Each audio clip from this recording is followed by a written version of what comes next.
and I've clicked. And this will probably be on the screen, but I just need to make sure that it shows up and that I click mute right away. Because that is always what trips me up. Let's keep our fingers crossed for a seamless. So hit mute, hit mute, hit mute. There. Ooh, and it's starting to rain here in lovely Chicago. And in the meantime, what up, everyone? It is episode 31 of Cheerful Conversations. We have an awesome co-host today.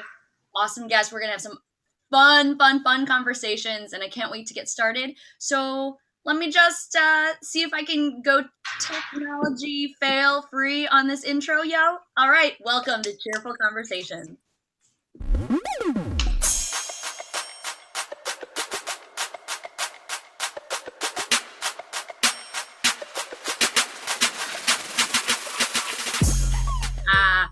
All right, I think we're live. And Magali, I'm so excited that you're here today. Thank you. I'm so excited. Thank you so much for this. Yeah, I'm going to introduce my host in just a second and get my notes back up and running. But we are at episode 31, so we have completed pretty much a month's worth of videos now. I'm so excited, and this is kind of the next set of, you know, we're heading into the second half of summer very, very soon. I can't believe how fast time is going. It's summer officially for many people in school. And yeah, I am super, super excited for a really awesome talk today. So let's just get with it. Today, our theme is called Manifesting Your Destiny, and this is going to be super, super exciting. And Magali LaMadrid is my co-host. And again, let's just say welcome. We've got East Coast love and Midwest love going on here.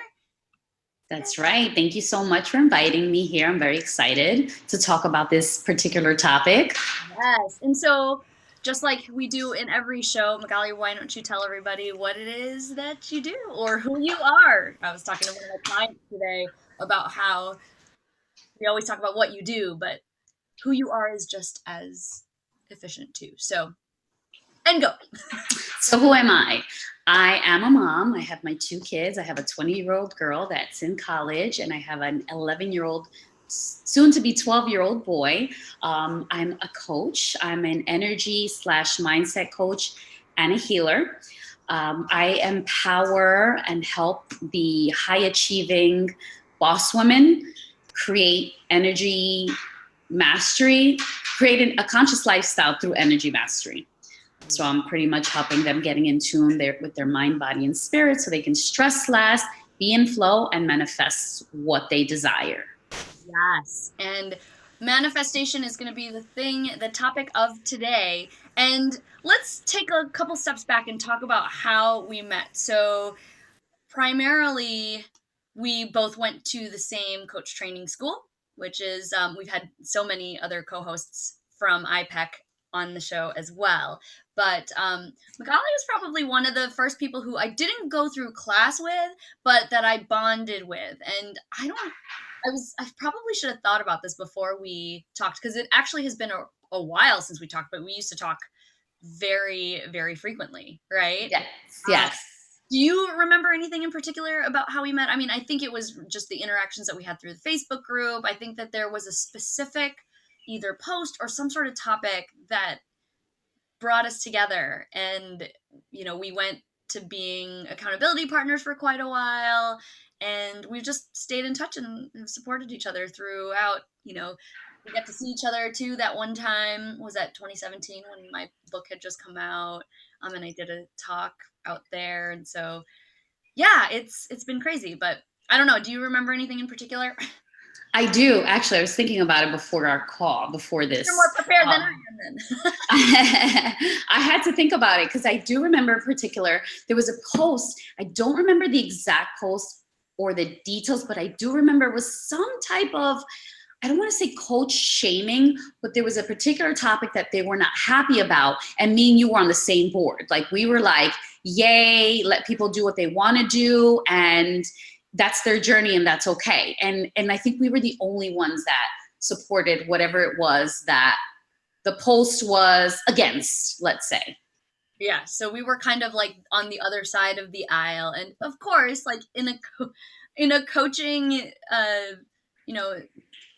group thread or community, we talk a lot about judgment and a lot about all of that, but I think that there was this definite two different opinions, and we were both on one side, and I feel like we were also in the minority of the decision making. I believe so. Yeah, we were. There was like a big group that kind of agreed with one thing, and we were kind of like the little outliers.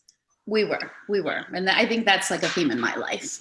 What about yours? No, me too. I'm like, I've been on this thing lately where I'm like, I cannot be labeled. And I might have talked about that in my last. It'll be interesting to try to watch all of these episodes back to back to kind of see what's going on in my life as I start sharing different things, because a lot of the themes and topics, they end up just coincidentally aligning with like something that I'm super passionate about or super confused about, or just something that is very present in my life at that moment. And so I was just so excited. I was like, oh my God, manifesting, this is perfect. We can have, and then I kind of spin the conversation based around things that I'm doing in my life or things that I'm seeing or things that are happening around me, which is a great way to kind of document like what's been going on. And I've been doing this show for 1.5 years now. So it's like, oh my God, can you imagine like how much has changed from January last year to now?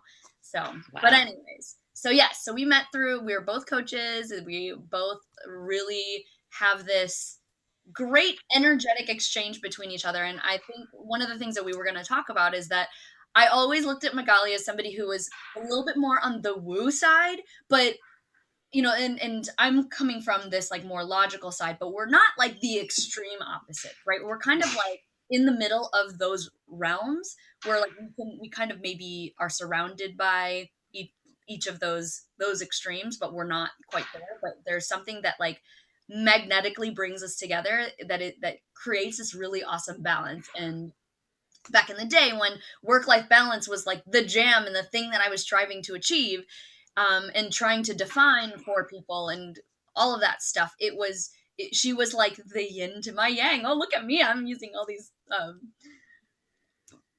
don't even know the word right now. I'm like I'm just gonna make analogy. The analogies. Oh my God, I can't analogies. I'm on summer brain, if any of you have not noticed yet. So I have that all year round. Don't worry about it. You're picking up my energy. Yes. Now, yeah, you're feeding it to me. You're manifesting this energy. Sorry. So we're going to talk about manifestation and this idea of creating something that you are destined to be a part of or destined to leave as your legacy or whatnot. But before we do that, we're going to go through all of the administrative stuff. So we talked about what you do, Magali. We talked about how we met. The one question that I ask everybody, and it's kind of evolving as I keep on asking it, is basically, what do you geek out on? And the whole premise of this is it needs to be something that people wouldn't necessarily know about you, that isn't related to the work that you do, because most of the people that I bring on the show are running passion-based businesses or living through their passions in some way. So is there something that you geek out on that maybe nobody knows about you? It could be a fun fact, however you want to answer that question. Okay, so I had to really think about this because I, of course, was like clueless, and I'm like, what do I geek out on? I love a lot of different things or whatnot. So I had to ask somebody else, and they brought something to my attention that I'm like, how could I not have thought of that? But I am like an organization geek / freak. I'm always researching ways to be more organized. So I'm obsessed with all things Trello, Asana, ClickUp, whatever it is to make my days or my processes quicker and more efficient. But it's like on a really crazy scale. So it's like, I'm like, if for example, I did a blog post, I'm like, I need to know from beginning to end, the steps. So then the next time around, I have a certain process. So that's pretty much what I geek out on. It's a little bit of an OCD thing that I have going on. But it's like all things productivity and organization, all me. I have a planner. I have, again, project management techniques and tools. I'm always like working on finding more efficient ways to do whatever it is that I'm focused on. Yes. And that's probably another reason why we bonded so well, because that's definitely something that I love as well. And I have a couple clients I need to introduce you to and just bring you into that whole conversation about what is the most efficient app that is going to help you do X, Y, Z and everything. And, you know, one of the first things that we did, we created a Trello board that had all of our accountability stuff. So yes, I think that we totally geeked out on some of that stuff too together. Yes, you know, my glory and my pain, because it's fun, but it's like, I just spent the last like 6 months trying to find an app that works well with like my to-do list, because I was using Asana for my tasks to collaborate with my assistant and my other business partner and all of these other things. And then I was also trying to, like, I have stuff for my husband, like family tasks, and it was just like inundating me and I couldn't handle it. So I found a new app that I had to pay for that is you can have on your computer and on phone, and they sync together. It's just like a calendar, and it also pulls your calendar into it. So it really tells you it's basically a to-do list, but it is seeming to be working well for me so far. So funny. I know. So we'll have to talk about it. Yes. Okay, so the next thing that I want to do is we answer a random question, and I pull it out of my box of tricks. There are 3, and we don't know what the question is until I pull it out, but there's 3 different categories. So Magali, you get to pick. One of the categories is just break the ice. The second category is get vulnerable, and the third category is laugh a little. Which question bank would you like me to pull from? Okay, wait, what was the first one again? Break the ice. So it's probably a little bit more of it's a fun question, but it's a little bit more lighthearted, or maybe like a little bit on the lighter level than the get vulnerable card. Yeah, I was gonna say no vulnerable for me. Let's pick number 1. Break the ice. Okay. Break the ice. Ready? Here's the question. Okay. Okay. I can't see it. Yeah, I'm gonna read it to you. Who was your childhood role model, and why did you admire him or her? That's a good question. You first. I was like, I'm about to be like, great, answer it while I think about what my answer is. My childhood role model. I almost want to say this is going to be crazy, because, you know, when you're a kid, you're like, oh, I just want to. But I was really into this might be very bad for me to say, because I don't even know why, but this is the first thing that came to my mind, right? Rainbow Bright. Okay. But I don't even know what the show was about. Like, if I had to explain, like, it was like all of these sprites with the different colors. Like, I could really not tell you what that was, but it was like I almost wanted to be like her, and she had this positive attitude. And maybe I'm gonna have to go like Wikipedia the show now, because I'm like, what am I talking about? But I think that there was just something about the colors and bringing all these things together that were all different. And she just had like a very positive attitude, I hope. Watch, she's like the evil witch of the South or something. I don't know. But that was the first thing that came to mind. And it was just, I don't know. I think that why did I admire him or her? I don't know, because it's just visually appealing. I remember. I love them. You're right.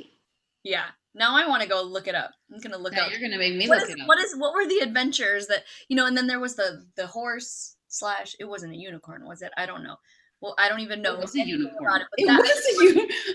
I just want to share it because it just comes to my mind. So we'll see. I'm gonna have to look it up, but I will afterwards. That's a good one. All right, who's yours? I mean, and I know that she's not real, but still. No, that's okay. I can't think of one particular person, but what came to mind was a particular book or a book club series, right? And you're going to laugh, but this is how far back my little entrepreneurial mind goes back. But the Babysitters Club, do you remember that series? And I think they had like a short TV series too. Yeah. Yeah. I just remember looking up to those girls and saying in my head, like, oh, so, you know, I can create this business where I can take care of kids and I can take care of the neighborhood kids and whatnot. And I'm going to make this amount of money and I'm going to create all these flyers. So I remember wanting to be that and like thinking of different ways to do that one day when I was little. That's so funny. When I think about Babysitters Club, like I remember there used to be this like bookmobile that used to sit in front of this park by my house growing up. And I would go there every Tuesday because that's when it would be there, and I would rent out the books. But to loop back to our organization freak conversation, I remember like I needed to read them all in order. And there was one book that I just couldn't find. And I think that, I mean, and it was far along because, I mean, there were like at least 30, 40, like a ton of these books, right? I remember getting to a point where I couldn't find a book because it wasn't available. And then that's probably when it like started to fizzle because I'm like, I can't read all these other ones unless I read them. Definitely something I would do. Yeah. So that's super funny. Okay. So that was a great question of the week. So the last thing before we start talking about what you can do to manifest your destiny is sharing cheerful news stories to push them out into the world, because we all know that it's very easy to find negative news in the media. You know, somebody dying, some crisis happening, politics, all of those things you tend to, I was about to say Trump. I don't know if that's appropriate. Tend to trump the stories, not trying to be judgmental, but, you know, but they tend to overpower the positive news stories that are out there. So I always challenge me and my co-host to find a story out there that they want to share, that to give that a little bit more visibility over what we normally tend to default see in the media. So Magali, I'm going to have you go first for this one. Okay, I'll go first, but it's funny. First of all, that's a great exercise that you have us do, because at first when I had gotten the email about it, I'm like, oh, I'll find one in a heartbeat. But then when I started to think about it, I was like, oh my gosh, this is hard. This is actually not easy, especially when you're focused on it, of course. Yeah. But you also get this, like, I don't read the news. Why? Yeah. I wonder why, which is why I just, you know, I want to do that. Like every week I have to find, or every time we do a show, I have to find something new, and all you guys have to just do it once, which is great because it's great to see like where you go for your stories and all that stuff. But anyways, I'm interrupting you. No, that's okay. That's okay. No, I completely understand. But so I did have to research for this because, like you mentioned, I don't watch the news, so I know I'm hesitant to share that because so many people get mad about that. That triggers them. But anyways, back to the point. So I found this story about a 4-year-old boy. He was an autistic boy that didn't speak. And his mother, basically, she's like, it took him almost like 6 months for him to learn the letter A. So he's 4 years old, barely speaking, and all of a sudden she realized, because she has 2 other autistic kids, so she realized that song, oh my gosh, I can't remember the name. Oh my gosh, it's with Billy Ray Cyrus and that rapper guy. What is it? Lil Nas X? Little Nas X. Yes, I'm terrible with these names. So she noticed that when she played that song, all of them responded well to it. So she just kept playing it. I mean, you know, playing it day in and day out all day. And she said within like a matter of weeks, she started hearing the 4-year-old humming. So she's like, oh my gosh, like he really likes this. So she kept on. And before you know it, the little boy started basically repeating the words of the song. So he went from a non-speaking child to now speaking these words and speaking very clearly. So she actually recorded him and it went viral, and all these people are now, you know, reposting and sharing how amazing and incredible that is. So I thought that was like a big, beautiful thing, and especially to share it because it is nice and it is fuzzy when you hear about it and it makes you feel better. Yeah, and there's something about the power of music that I feel like I've said this multiple times on the show, that it hits you in a way that is very different than just words, right? everybody kind of takes in these experiences in very different sensory ways. And I don't know, for me, like, even when I was doing improv, when I switched from regular, they joke around because they're like regular improv to like music improv, there's so much that it kind of makes life easy for you, because it incites this emotion, which a lot of times improv, you have to start with like a character who has a point of view or some sort of emotion or there's got to be something that drives an actual story or an actual scene that you create. So having music be this thing that feeds your soul in so many different ways and gets this kid to talk, um, even if it's just reciting lyrics, like that is monumental, and that's a huge win for that family. So I love that. Yeah, it was All right, beautiful. are you ready for mine? I'm ready. Okay, and I don't even know where I put it, but I might just have to talk about this from the perspective of, nope, here it is. So after listening to a whole bunch of people talk about, different ways that they've found stories, I do have CNN as one of my news, feeds that gives me notifications on my computer. But somebody had told me that CNN actually has this like email list where you can get positive news stories every Saturday, which I think is awesome. And so as I was looking through, when I was looking for this, this list, I was like, I could opt in for this, aside from the fact that I don't check my email that much anymore. But they had a list of different stories that were positive. And I think I've mentioned this a lot in previous episodes, but I really am passionate about suicide prevention, and like it always breaks my heart when I hear somebody who has committed suicide or whatnot. And there's this one story about this guy. Oh my god, I'm like totally blanking on his name now. And oh my gosh, I'm totally blanking. But anyways, he jumped off the Golden Gate Bridge, but he survived. Kevin Hines is his name. And so he's talking about the story, and he jumped when he was 19, but he kind of like lived to tell the story, which is so rare. But the fact that he started a foundation with his wife, and he's really working on suicide prevention, and he was an advocate for putting nets alongside the Golden Gate Bridge so that people would basically not, kind of prevent them from jumping. Like that just like warmed my heart. And so I kind of just like started stalking this guy. I'm like, what is it that you're doing? I actually have been looking for a suicide prevention foundation to support for a really long time. And I don't know why this didn't get on my radar early, but this is something that I was like, I don't know, how can I help? How can I get involved? Because there's something about people who I feel, feel like they're so miserable that they want to end their life. And I think a lot of it is driven by this feeling like it doesn't matter if I'm dead or alive.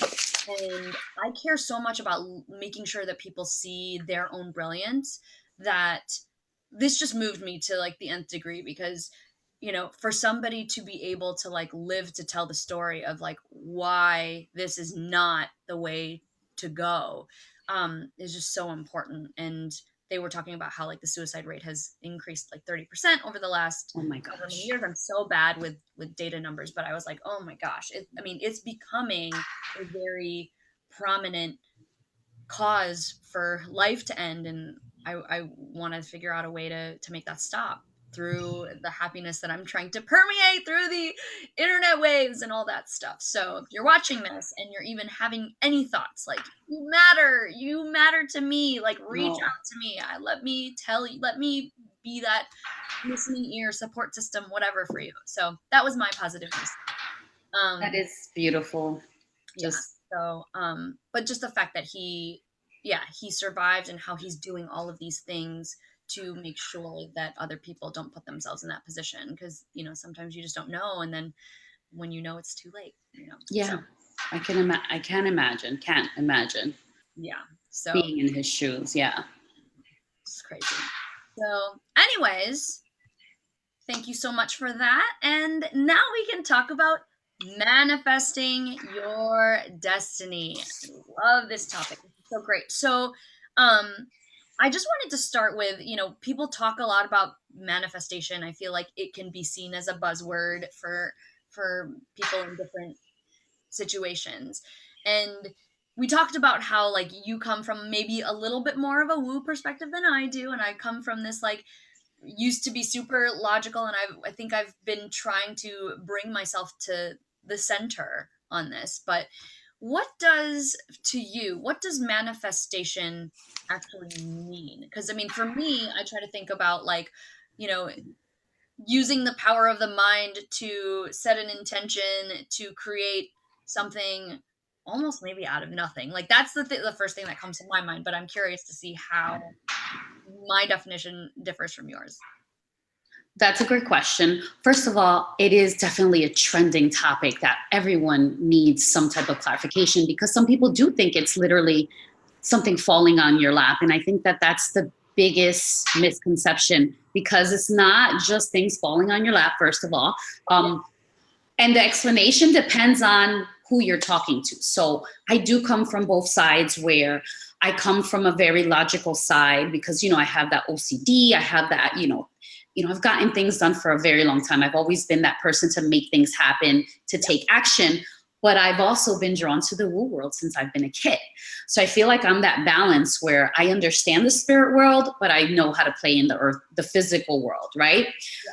So what manifestation is, again, depends on who you're explaining it to. So I wrote some notes on it. So to the spiritual people, what manifestation is, it's basically our guides, our whether it is our ancestors that are in another dimension, our angels, God, the universe, whatever spiritual entity you believe in, is kind of that force behind telling you what direction you need to take to whatever it is you're trying to get to.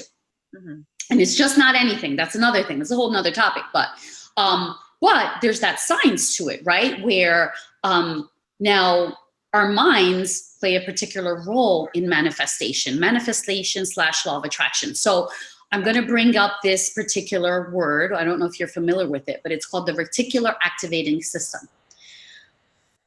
So I don't know if you heard about that, but it's basically, it's a part of our, it's a part of our body, it's a part of our brain. I didn't get the specific details, but it is called the reticular activating system. So basically, once a belief is formed in your mind, the reticular activating system turns on and it starts filtering your world based on those beliefs. Okay.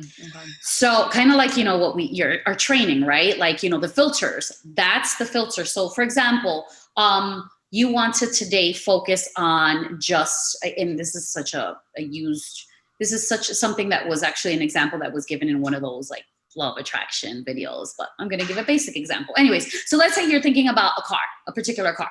So you start believing, okay, well, I want to one day drive a Range Rover. I'm going to say Range Rover. So all of a sudden you're starting to see the Range Rover everywhere you go.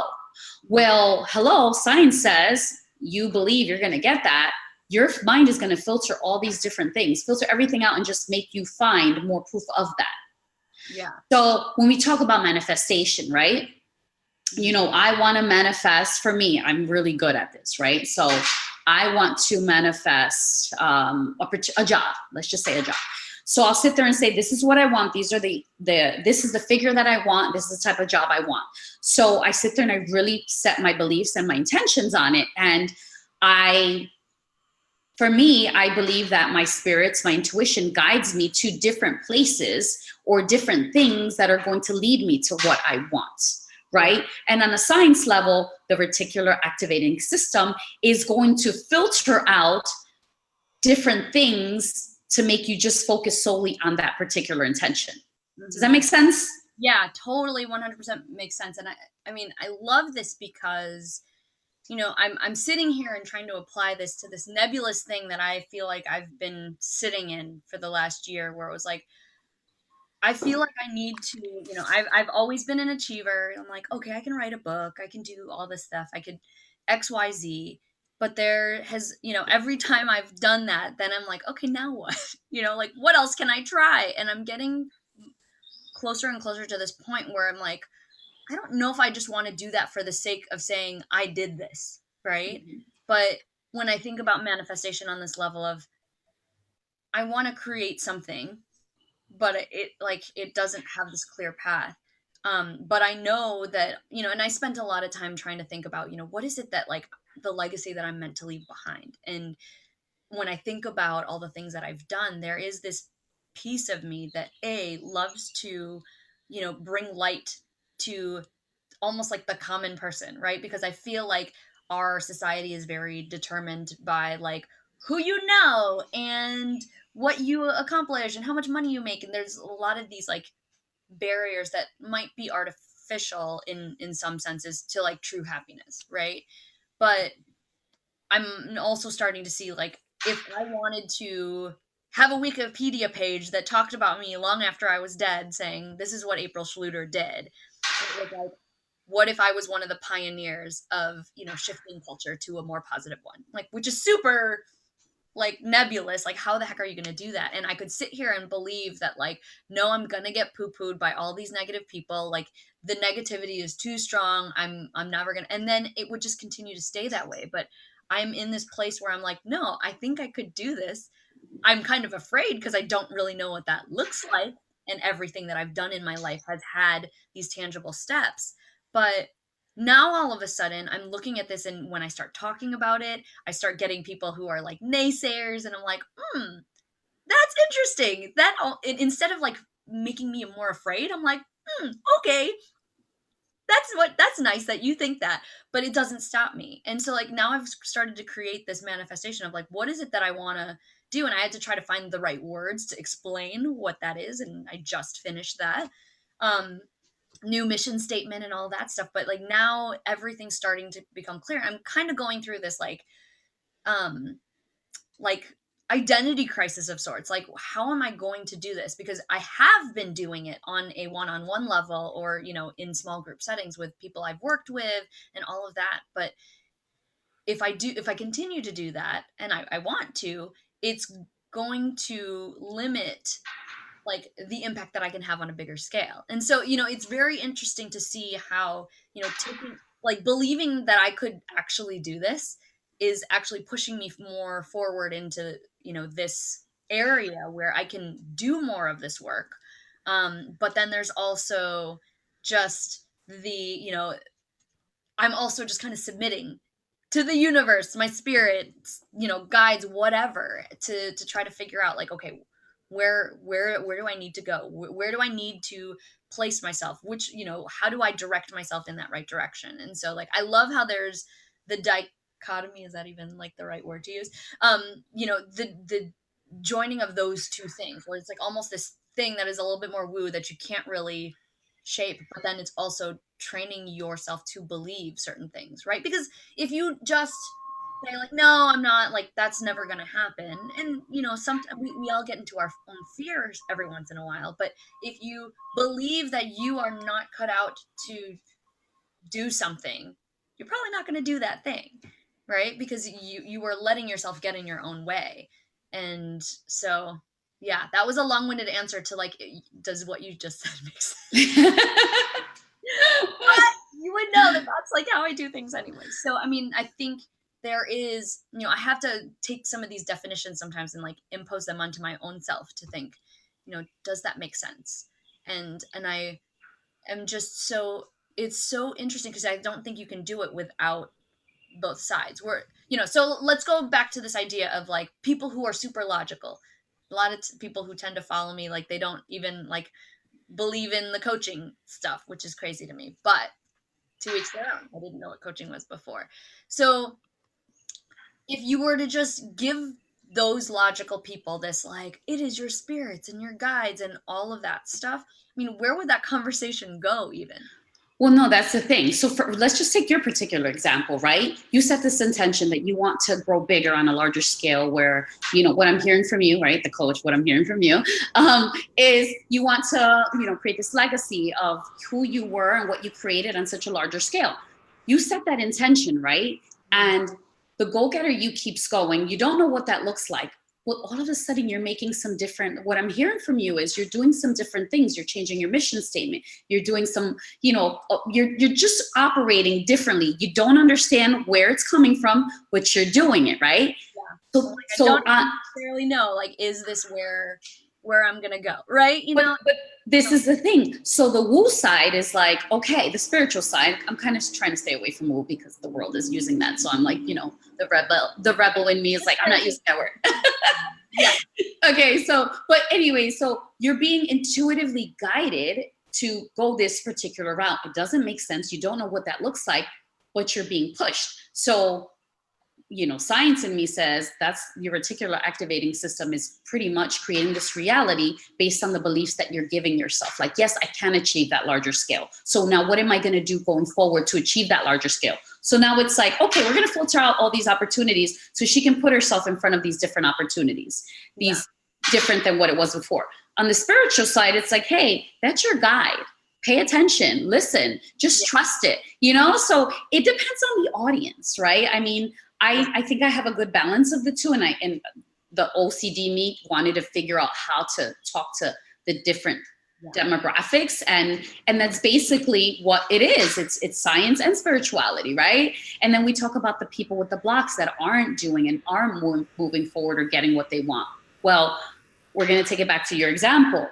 You're somehow being called to change your mission statement, do a bunch of these different things, right? A person who doesn't believe in themselves will be like, no, this doesn't make sense. I'm not going to do this. And they'll stay exactly where they are and they're not going to move forward. So that opportunity is going to shift away. Don't get me wrong. We're always going to be presented opportunities, but it's going to just take a little longer to get there. Yeah. Does that make sense? Totally. Absolutely. Okay, good. So in how many years have we known each other now? A while. I lost count because I don't even remember when I graduated. I mean, and it's like there's so much that has happened in the last 3 or 4 years for both of us. And I'm thinking about, what were some of the things that we were trying to manifest back then when we were finishing up with coach training, just starting our businesses? Like, what were we trying to, like, if you, take a reflection look back at your last 3, 5, 10 years, however way you want to look, like, what do you think you have, or what have you, not what do you think, what have you manifested in all this time? In all of this time, for me, it's been such a journey. There's like a combination of things. There's the physical stuff, like a free trip, renovating my home, which it's still renovating, by the way, different jobs, because I am a coach, but I had to go back into the corporate world to get more money. So I manifested like paying off debt, being debt free. Like there's certain particular things that I don't want to say common person, that's just a poor choice of words, but some people want to hear those specific tangibles, right?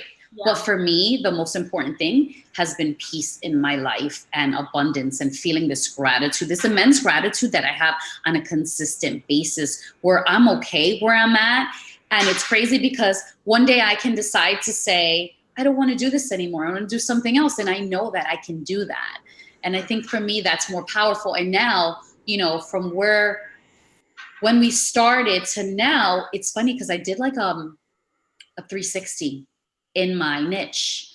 I was in my niche and I jumped off saying I was a spiritual coach, energy healer, but I somehow got out of that. I got out of that and I started going after a whole different sector that didn't make sense to me. And I'm right back to where I started. And I'm like, here we are again. This is what I'm meant to do. I'm completely clear now. And I'm just excited that now I'm like, I know exactly what my audience wants and needs from me. So what does your audience want and need from you? Because I just love hearing people explain who they are and what they do. Well, okay, so energy mastery, to be able to use the spirit world, the metaphysical world, to achieve what they want, but also to play here and now. Because I feel like a lot of the people that are very woo, they don't understand that we're here. We have to learn and play by the earth rules too, and that's the best. I feel like to live an optimal life, you need to learn how to play here. Like, you don't have to really understand what's going on out there, but understand how you need to be a part of it, because we are a part of society. That's what we're here for. So I feel like some people want to just like, no, I don't want to be a part of the world. I don't want to be.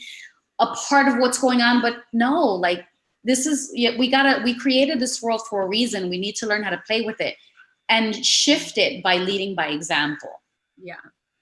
So Totally. I love that. I love that. I love how you just come full circle back to where you're at. Didn't we do like did you do something? You did like a distance healing or something like that for me, like back in the day. Yes. And I don't know if I even mentioned that. I'm a healer. That's right. I don't think I mentioned it, but I integrate that with all of my work, with, showing people about energy. And again, bringing in the woo, but more so bringing your body into it and how to channel that. I love that. I love that. Well, welcome back to your full circle. Yes, thank you. I'm excited. I think about what I've tried to manifest, and when you were saying, the peace and the joy and manifesting that over the last few years, I think one of the big things for me too, which I think it's a similar situation for me, where I think a lot of the drivers that I had prior to becoming running my own business and doing my own thing, is that I let society dictate everything that I did. I let society determine my worth. And I think a lot of people who I used to work with, or people who are, who knew me back in the day, there was this piece of like, well, life kind of sucks sometimes and it is what it is, but it's not, I'm at a place where I almost don't think that. It's like there's always something you can do, even small. Like, yeah, some things happen and they're not ideal. It's not hunky dory, happy go lucky all the time. But I also feel like sometimes those failures, people in my more logical world couldn't be okay with that. And I have felt so much more comfort in just being where I'm at, instead of feeling like I want to go somewhere. And I had to manifest that, because a lot of times when I'm sitting here next to people who are like, "Ooh, I'm, making 7 figures," or "I'm blah blah blah," like, it's so easy to get into comparison and to say, "Okay, I don't want to live by those rules anymore." And I don't want to believe that this is the only path to success. Once I started to set that intention, and I think I'm still kind of going through it too. I always get that challenge of like, wait, here's the world, but here's the new sandbox that you're creating to play with. So I just love that, both of our journeys have kind of given us this place of more calm and peacefulness. And because I feel like that's really what we all as humans want in life. Like, we want to be happy, we want to feel at peace. It's just a matter of like, how do you define that, right? That's true. You're finding your definition, right? Minus what we were taught to believe is happiness or whatnot. Totally. Oh, were you gonna say? I'm just gonna put this. I'm so sorry. Like, I'm interrupting for a second because my laptop is dying. I thought she said her buttock is dying. That is so funny. And I was like, and then I thought you said flat top, and I'm like, that's not it. It's laptop. Sorry about that. Okay. So I want to spend the next like 10 or so minutes talking about just like the actual process of manifestation. Because we are both like, yes, we've got this OCD nature of ourselves. And I hope people who, if you struggle with that, I hope you're not offended by the use of that. It's just like, we love to have things in order. And so anyways, how do we actually create, like, is there a process to manifestation? Like, if people are like, okay, I want to manifest this big grandiose thing, or I want to just manifest this little thing, how would you describe how to go through that process if somebody was like, I just want to follow steps? Okay. 3 steps. What should we give them? So I have steps. I have 4 steps, but there's like little mini steps along the way, right? Okay. So number 1, know what you want. Be very clear in what you want, right? Writing it down. And when I talk about being clear, you need to write what your day looks like from the beginning to end. Like, how do you wake up? What time do you wake up? What do your morning routines look like? How do you feel? How do you dress, right? To achieve whatever it is that you want, right? So it depends. So, we're talking about a life in general. Give me 1 second. My headset always, Siri hears me when I don't even know, but sorry about that. Trying to help you manifest whatever you want to do. Yes, hold on, give me one. Okay. Hi, Siri. Okay. So yeah, so you write it down. So you write it down, whatever it is you want to achieve. I want to achieve a certain amount of money, right? Because we hear so many people wanting to achieve a certain amount of money. But okay, so what does your day looks like? Because right now you've made this amount of money. So you've operated from that level. So now in order to get to that next level, you're not in the same field. You need to play like a person that makes that amount of money. So how does that person's day look like? Write it all down. So again, be clear on what you want. Write it down. So I guess know what you want. Be clear about what you want. Writing it down. And then I think I said it all in one. Sorry about that. Act as if you were.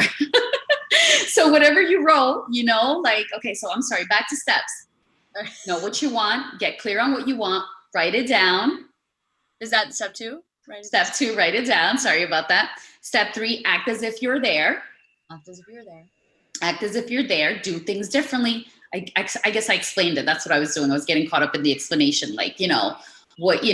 Actually become that person by doing something differently to be that person. Yeah. That has achieved that goal, right? Yes. In the process, the sub categories is clearing your energy. Okay, so this is the woo stuff, right? Yeah. Because if you have a negative mindset, you're going to have to be clearing your energy. If you're around toxic people, you have to be clearing your energy. So there's like little subtopics that you got to be mindful of. Okay. So that number 3, act as if you were. Number 4, take action. Take action. So when I say take action, it's action meaning stay open. So if, let's say for example, yourself, you said what you want to do, you're taking action. You're changing the mission statement. I'm sure you've done other steps that don't make sense, but you're taking action, right? You're not sitting there wishing something, I'm going to be Apryl on Wikipedia, but not doing anything different about it. You're taking action, right? Okay. So, and the last thing is just letting go and trusting that you're going to be guided in the direction of whatever it is that you're trying to manifest. Yeah. That's good. Now I have no idea how many steps that was. I know. You know what it is? I get caught up in the explaining. So, So let me see if I can reiterate, and then I'll offer so that's from her perspective, and then maybe I'll try to do like a secondary, and we'll see how they match up. Okay. So number 1 is know what you want. Number 2 was write that down and be specific about the details of what your life looks like. What are the components of what you want is, like, as clear as possible. yes. And maybe you take it from, what does it look like physically, mentally, spiritually, emotionally, blah, blah, blah, right? Try to describe that. And that's all in setting a vision. So those first 2 steps. The third one was taking acting, being. Acting or being in that vision, energy space. Yes. Okay. And then the 4th was take action. Take an action. Yes. Being is like being like kind of like embodying. There you go. That's the word I was looking for. Embodying that energy as if you were there already. Yeah. And then I think the last thing was like, constantly clearing energy or energy. That's like it's in between. That's like that's like something I would recommend all the time. Yeah. Okay. So if I was going to try to do, and I think that those steps are great, and this isn't why I'm going to reiterate different steps. Okay. Say it from a different perspective. If I was asked the question, how do you start to manifest? I would start with the same step 1, know what you want. I mean, and it doesn't, and I think from my perspective, I don't necessarily know that it needs to be 100% clear, but you want to try to outline as much detail as you can. And I'll put that all into know what you want. I think step 2 is is maybe, yeah, maybe we'll go straight to that, like believing that you can manifest that thing, right? And that comes into really, being really focused on reflection, being in tune with your own fears, right? Because those are going to be the things that will prevent you from manifesting, right? If you don't keep your awareness open to realize that you're getting in your own way, that your fears are popping up, and you don't address that, of course you're not going to manifest, right? So know what you want, step one. Step two, be committed to heightening your awareness about like what it's going to take to get you there. I said it in a different way now. So, and then step three, I'd go back to the taking action. You have to take steps, and the lack of action will prevent you from continually having that awareness and reflection to move forward, right? Because if you don't do anything different, you will stay in the same place. But if you try something different, you might be able to say like, oh, I shouldn't have done that. Yes. Makes sense. Or, and that's why I love the fact that like any action that you could take doesn't necessarily mean it's going to be a wrong action, because you can probably take the action that makes you realize that the opposite action or some completely different action was right all along.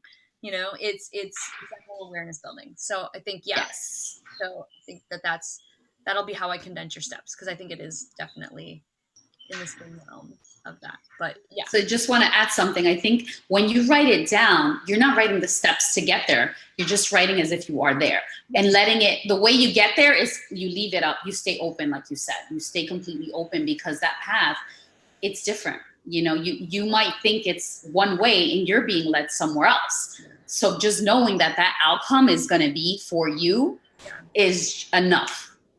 Totally. And I think sometimes you need to experience like exactly what you don't want in order to like there's no better way other than being like, nope, that's not what I like. That's not, and to feel like the pain of the non-ideal choice. I was going to say the wrong choice, but there's no wrong. So I love that. That's awesome. Okay, what do we have? Okay, so we've got about 8 minutes, and I don't know if we want to talk about this a little bit because, as we're starting to wind down. But before I ask this, because I'm going to do the Ask April Anything close question. Do you have any other final thoughts about manifesting, or maybe do you want to share something that you know that you want to manifest in the next year? Not within the next year, but I'm giving myself 2 years. I want to manifest another investment property. That's the goal. That's the next goal for me. So I'm like, the way my mind works is I love my coaching and I don't want to stop, but I want to set my future up and my kids' future up. So I feel like that is, for me, it's always been something I've wanted. I fell back on wanting that. And then I'm like back on track, like, yeah, that's what I want. I want passive income, more of it. Yeah, that's crazy. That's awesome. Oh, I'm excited. Thank you. So if I were going to share any final words on manifestation or what I want to manifest in the next year, I think there's this one belief that I think that I've been trying to work around.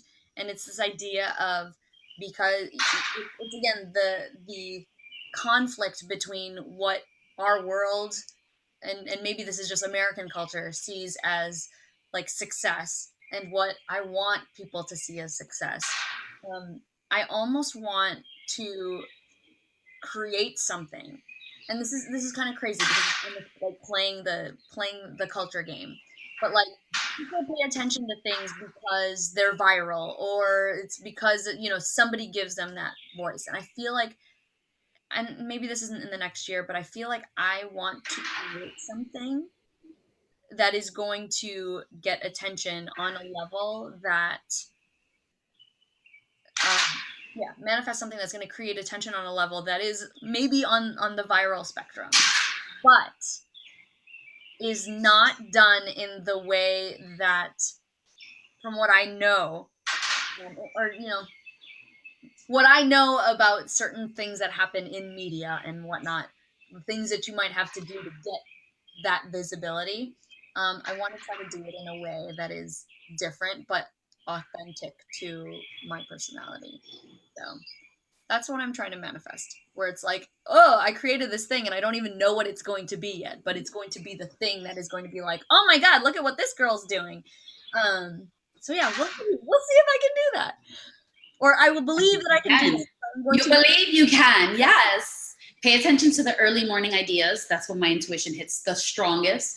Before, it's like right after you fall asleep and, oh, well, not right after, I'm sorry. As you're waking up, but you're not completely awake, your intuition is like, boom, on fire. Those are when my intuition is like screaming, do this. And it's like always right. Yeah. I think that my like hits of like bursts of genius happen after I go like into like a little pit of, God, what am I doing? Like I always, or like when I get upset about something, like that's usually what spews me onto like some sort of new idea. So we shall see. We shall see what we will manifest. I cannot wait. I want to hear all about it. I will hear all about it.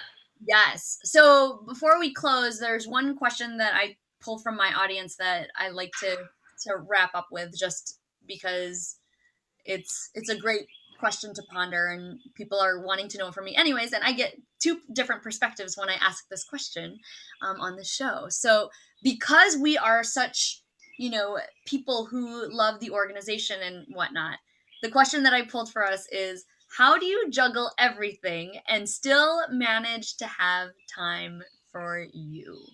Oh, that's a great one. Yes, I'll let you go first. Okay.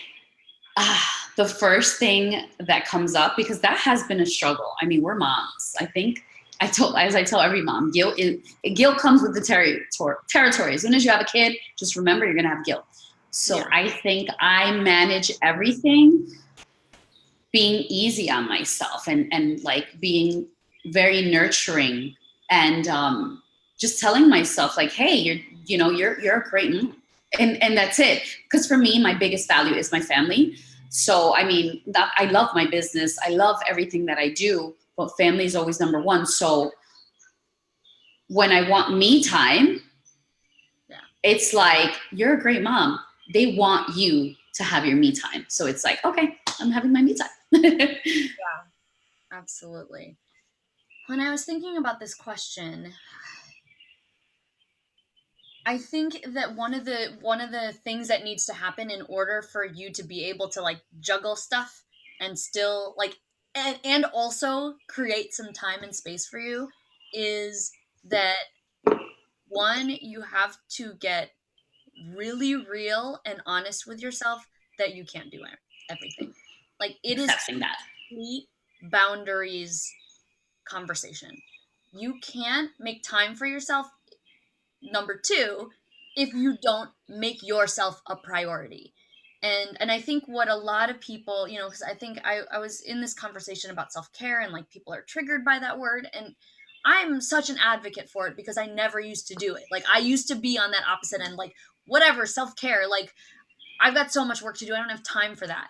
But if you make that a priority, I don't think people realize that putting yourself first, and feeding your energy is actually going to make all the things that you have to do so much easier.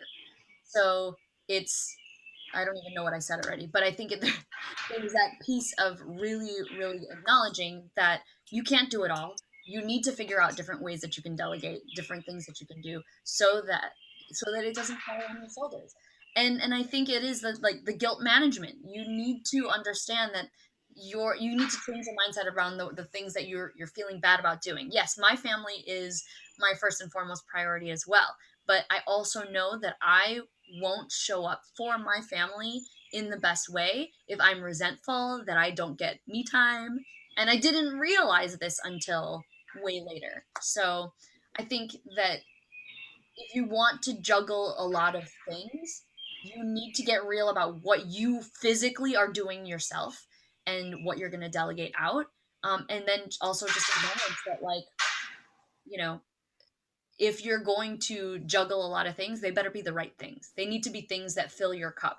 which is, so I always like try to make sure that I'm focusing on tasks and items that are going to fill my cup at the same time as accomplish whatever it is that I feel like I need to do. So if I do something and I want to do something for my kids, I might do something that is fun for me too. Like not just doing it because they need it, but doing it because it feeds our souls collectively as a group. So that's my tidbit for the day. So I love that. That's a all good right, one. Magali, we are at our hour. This time went so fast. I was at this point where I was like, oh my God, we could get on this other topic on manifestation, but I was like, we only have 10 minutes left. I could cut us. But we'll obviously continue to stay in touch and talk some more after this. And I just want to thank you so much for coming on the show and spending this time with me. And yay to summer. Thank you. Yes, I appreciate it. I as well. Thank you for allowing me to hold the space for our audiences. Absolutely. So obviously, if you have any questions on manifestation or have something in your mind, but you're not really quite sure how to make that happen, you've got two amazing people here to absolutely help you. So feel free to reach out to either of us. We are here for you. And we'll have our next episode of Cheerful Conversations coming up in a couple weeks, episode 32. And I think that's it. So thank you so much. Again, thank you, Magali, for coming. And I will see you guys later. Bye. Thank you. Bye.